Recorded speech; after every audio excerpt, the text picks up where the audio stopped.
Bismillahirrahmanirrahim. Alhamdulillah wassalatu wassalamu ala Rasulillah Muhammadin wa ala alihi wa ashabihi wa man tabi'ahum bi ihsanin ila yaumiddin.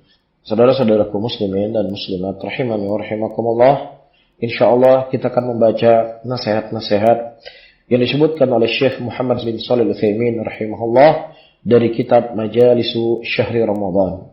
Saudara-saudaraku muslimin dan muslimat rahimani wa rahimakumullah, kalau seandainya kita melihat dari kehidupan para aimatus salaf, 6 bulan sebelum masuk bulan Ramadan mereka sudah berdoa dan memohon kepada Allah Subhanahu wa taala agar dipertemukan dengan bulan Ramadan. Dan kita tanya pada diri-diri kita sekarang ini, Ramadan sudah di ambang pintu. Sejauh mana kecintaan kita dengan bulan Ramadan? Sejauh mana kerinduan kita dengan bulan Ramadan?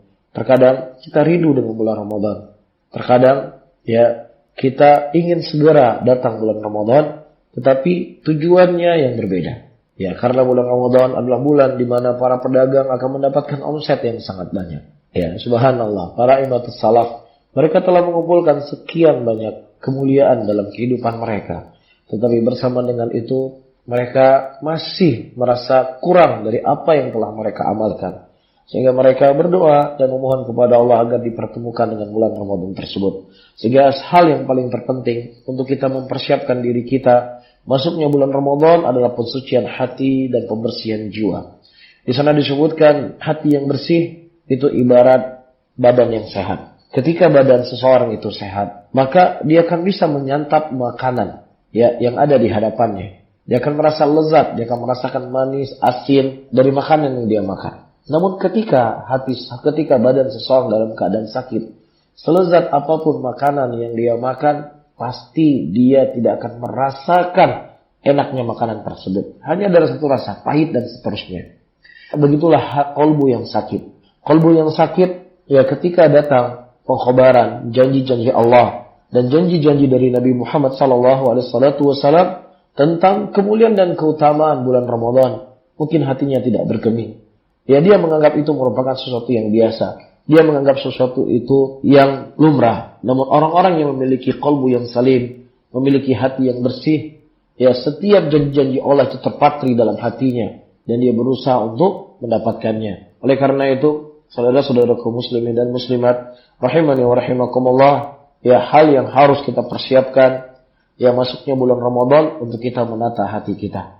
Dan di antara hal yang membantu untuk menata hati kita, marilah kita mendengar nasihat-nasihat, mendengarkan ilmu. Mudah-mudahan dari ilmu yang kita sampaikan di grup ini, melalui suara ini, bisa menggugahkan hati kita, bisa memberikan motivasi dan semangat kita untuk bisa menyambut bulan Ramadan dengan sebaik-baik mungkin. Saudara-saudaraku muslimin dan muslimat rahimani wa rahimakumullah, Nabi kita Muhammad sallallahu alaihi wasallam telah mengkhabarkan kepada kita dari hadis Abu Hurairah radhiyallahu taala anhu, di mana beliau berkata, "Idza jaa Ramadan, futihat abwabul jannah wa ghuliqat abwabun nar wa suffidatisy syayatin." Jika telah tiba bulan Ramadan, maka pintu-pintu surga dibuka dan pintu-pintu neraka ditutup oleh Allah, dan syaitan-syaitan itu akan dibelenggu.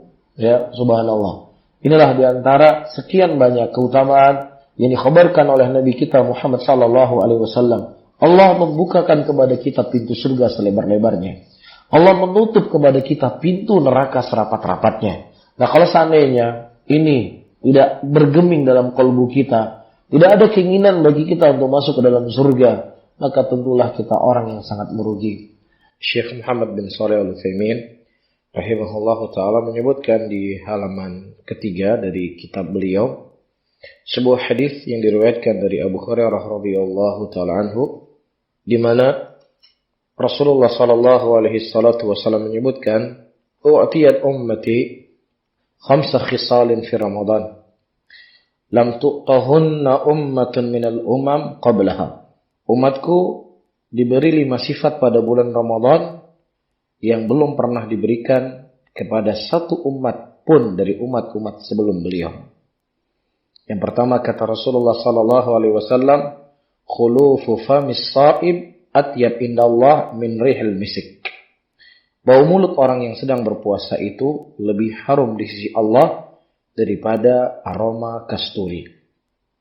Dan kedua, Rasulullah SAW menyebutkan para malaikat memohonkan ampunan buat mereka hingga mereka berbuka. Dan yang ketiga, Allah menghias surganya setiap hari dengan mengatakan, para hambaku yang saleh hampir saja mencampakkan kebendaan dunia dan kepenatan untuk bergegas memasukimu. Dan yang keempat, setan-setan durhaka ketika itu dibelenggu sehingga mereka tidak bisa melepaskan diri sebagaimana pada bulan lain. Yang kelima, kata Rasulullah SAW, mereka diberikan ampunan pada akhir malam. Ditanyakan kepada Rasulullah SAW, apakah maksudnya malam Lailatul Qadar? Beliau menjawab, bukan. Orang yang bekerja itu akan diberi upah ketika ia selesai melakukan pekerjaan. Dan Syekh Muhammad bin Shalih Al-Utsaimin rahimahullah, dari kitab beliau ini dari halaman keempat sampai halaman ketujuh, beliau menjelaskan dan merinci satu persatu dari maksud ucapan Nabi sallallahu alaihi wasallam. Wallahu ta'ala a'lamu bishawab. Mudah-mudahan bermanfaat untuk saya sendiri dan juga buat hadirin semuanya. Allahumma salli ala Muhammadin wa ala alihi wa ashabihi wa man tabi'ahum bi ihsanin ila yaumil